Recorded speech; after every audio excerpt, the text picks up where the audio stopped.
Welcome to a Fireside Chat with Mama Han. I'm Mrs. Beth Han. I'm the Director of Development and Alumni Relations. Today we have Sydney Abrecht from the class of 2015 with us. Try to find out some more information about what she has done since she's graduated from Gersel.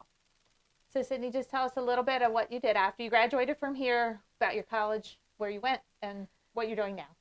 So I left here and went to Mercyhurst University to play Division II women's lacrosse and study education and special education.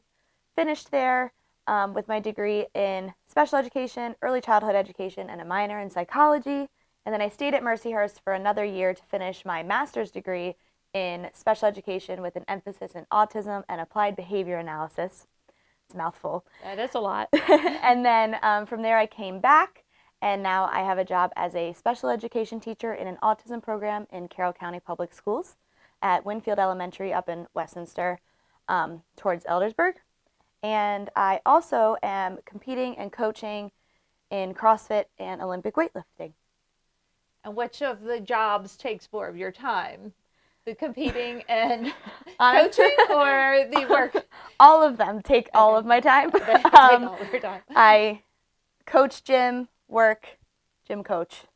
So every day is long and busy with a lot, but it's fun. I love my job and I love the gym, and I love that they're two separate parts of my life. So when I leave my job, I'm focused at the gym and I don't really have to think about it, and vice versa. When I'm at my work, I focus on work. I don't have to think about the gym, and it's nice to just have two separate compartmentalized things that I do and I am passionate about. Very good.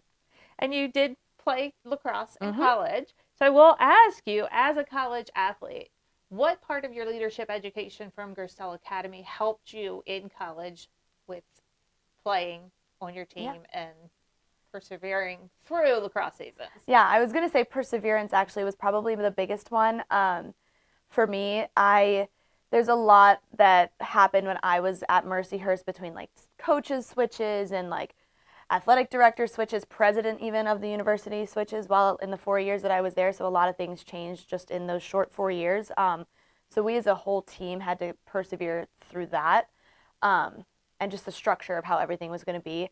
And I would say also just leading by example, especially as you got older, you really had to make sure that your freshmen and your underclassmen really keeping things in line, showing up to practice, doing what they were supposed to be doing, because the coaches are going to tell you one thing, but they're not going to be able to sit there and tell you how you have to behave, right? That's kind of the job of the older people on the team. I would say those are the biggest two for me that I noticed, but the perseverance is probably the biggest one. Okay. Yeah. Great. Okay. What is your favorite leadership principle? And how, well, I don't want, how do you use it or how have you used it? My favorite principle,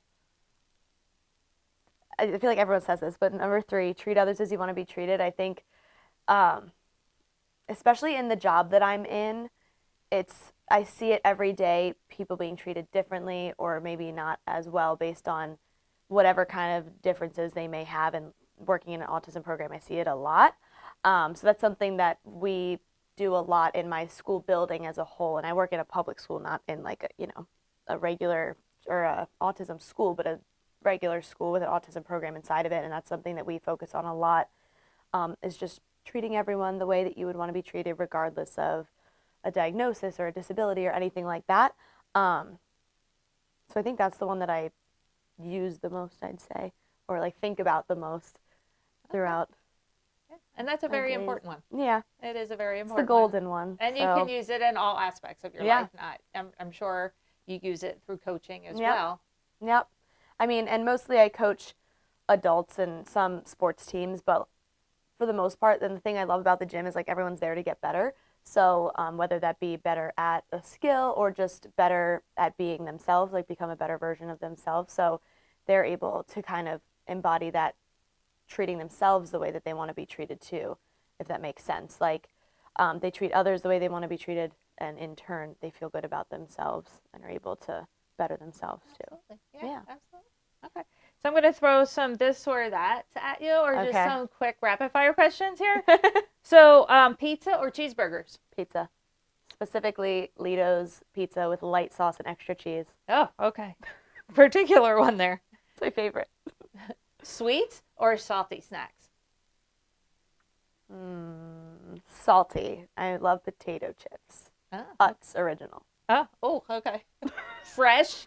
Fresh opened bag. There you go. They're nothing They're the compares. best. They're the best. What's your favorite type of music? Oh, that's a hard one. That's a really hard one. I grew up in a music family, so I'd say it's like a pop rock right now, sort of blend. That's what my dad always did growing up, so that's kind of always what I pop rock, a little punk rock in there. That's what I like to like lift to and stuff too.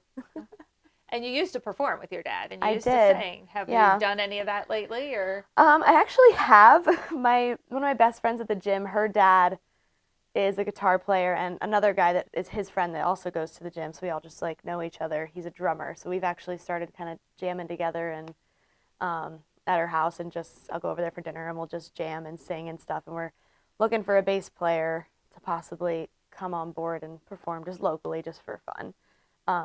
But it was cool getting back into it because I hadn't done that in years, and it was nice because it's just something completely different and out of my comfort zone compared to what I've been doing. So that's been really nice to just do that again. It was always fun. Yeah. No, that's neat.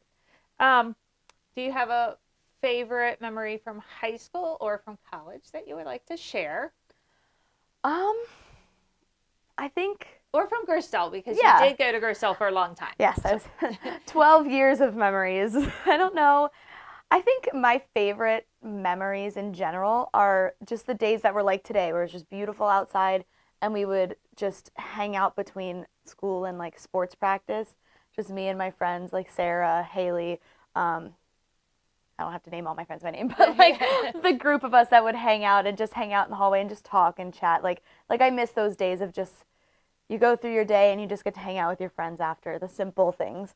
Those are my favorite. And then today, they have a lacrosse game going on, and made me a little nostalgic for the game days and getting to wear your jersey or whatever. That was always really fun. And I miss that whole, and I did that in college too, and I miss that whole team game day. Aspect, right? Yeah, like that was always really fun. And I still compete in CrossFit and weightlifting now, so like I still have game days, but it's not the same when you're not on a big team with a bunch of girls and just get ready for the game together and get all psyched up. It's not the same. It's definitely And you something were I a miss. sport athlete and Yep. a winner of our Golden Falcon Award here at Gerstel. So, Yes. yeah, so you were on a lot of our teams. I was. Very instrumental in a lot of beginnings of our athletic program. Yeah, I loved being a part of that, honestly. Like looking back, I know some of the younger girls that are still here playing sports, and I get to like talk to them and see how things have grown here, and it makes me proud that to have been a part of it when it was so young, and like to see what it's built since. And I really think it instilled in me a love for that competition and being competitive, and because I still do that now. Like I It's finished. still a big part of Some your people life. finish college and are done with it, but like I like to compete and like constantly like see how much more I can go or how much more I can do. And that's my other favorite principle is work to reach your full potential. I always like to think I've never reached my full potential. I can always do better. Any of us, absolutely. Yeah. So I think I like that now I'm doing CrossFit and weightlifting, then I can just continue to keep building on that, whether it's like, a 5-pound PR on something or like winning something. That's something I learned here for sure, is just making sure that like you're never satisfied. Like you always have more to give. You always have a place to improve. So why not keep trying and working for it? Absolutely. Great words of advice. Thank you. So I was just going to ask, is there any other words of advice or anything you'd like to share that we haven't talked about before we wrap this up with our families or our students? I would just say keep in touch and cherish the moments you do have with your friends here, because I love the friends I've made here. I still think about them all the time, but you spread out, people move, things change, but every time we get together, they're just some of the best people, and I'm so lucky to have spent so much time with them. And then on the flip side, advice-wise, also just keep making sure that you're finding something that you're passionate about and then keep pursuing that and pushing for it, because I think if you have a reason why you love it, you're going to continue to just grow and work to reach that full potential in whatever area that you're passionate about that might be. And just not forget why you're passionate about it and keep going. Okay. Excellent. Never stop. Thank you. Yeah. Well, Well, Sydney, thank you for joining us. I appreciate it. And thank you for listening to our Fireside Chat with Mama Hand. Bye-bye.